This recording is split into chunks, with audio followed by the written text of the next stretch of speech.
Hello, everyone. You're listening to The Right Side of Gaming. Today, we're talking about the Power Rangers RPG and the Essence 20 system. We're just going to be going over sort of broadly what that is and what makes it unique. And then we're going to get into the specifics and the details of each part of that in following videos. So, if you're not aware of it, the Power Rangers RPG is put out by Renegade Game Studios. They actually have several RPGs using this same Essence 20 system. So if you get the basics from this video for Power Rangers, you'll probably have the basics down for, say, a game in their Transformers RPG or their G.I. Joe RPG. Some of it is going to look pretty familiar if you've played an RPG before. The names might differ a little bit, but it's mechanically pretty similar. You have your origin, which is a lot like your race. It's going to determine your starting health, your speed, the languages you know. It's going to give you some bonuses to your essence score, which is your ability scores, and your skills. And then naturally you get some special, unique little talent or ability. You've got your role, which is like your class. It's going to give you, again, your essence bonuses, your score bonuses, and some skill bonuses. But it's also going to be determining a lot of your abilities and powers in combat. Essence 20 is a skill-based system that kind of combines the D20 and dice pool system. For most of the checks you make, you're probably going to be rolling at least one D20, and you're usually going to be adding one or more dice to that rather than a specific static modifier. So what dice you add is going to depend on how many points you have in that skill, if any at all. So whenever you're going through character creation and you're putting points into your various ability scores, your essence scores, you're actually going to be selecting a skill with each one of those points and bumping it up somehow. So if I have strength 3, that means I have 3 points to put into my strength skills. I'm not actually adding 3 to any of my strength check rolls. It does come up when I'm calculating my defenses, but for my skills, attacks, all that, it's just what I have bubbled in. So if I have, again, 3 points in strength, I can fill in 3 bubbles somewhere. If I decide I want to make a very athletic character, I'd put them all in, and I would be rolling a d20 plus a d6 on those checks.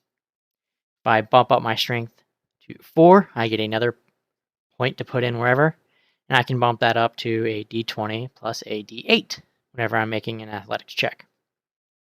And they have something really fun called specializations, where you can specialize in a specific subcategory of this. Let's say I want to be a really good swimmer. I can say, okay, with another point of strength, I'm going to take a specialization in swimming. So instead of rolling my normal d20 plus a d8 for swimming, I would actually roll a d20 and then my d8 and all of the lower dice on here. And I'm going to add whichever one of these is highest as far as what I actually roll on them to my d20. So yeah, you're not typically going to be using the d2 a whole lot once you get bumped up, but you never know. If you roll a 1 on everything else, it's at least an extra point.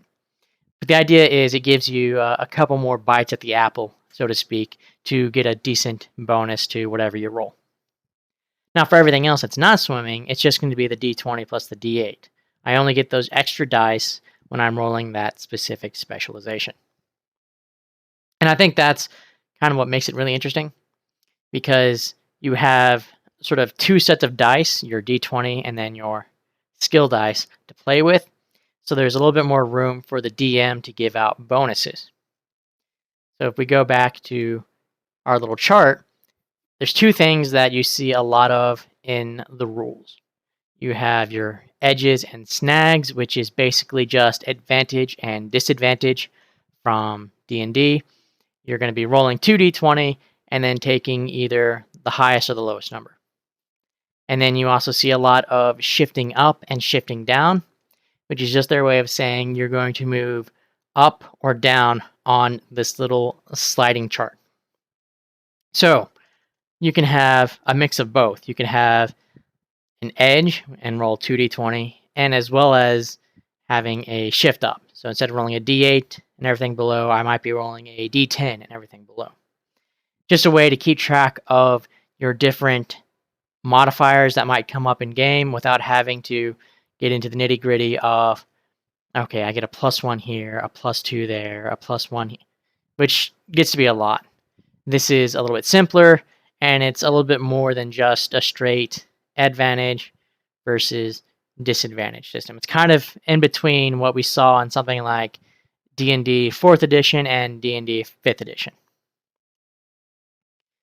But I think that really covers kind of what makes it unique. It's really this approach to your skills and the dice pool.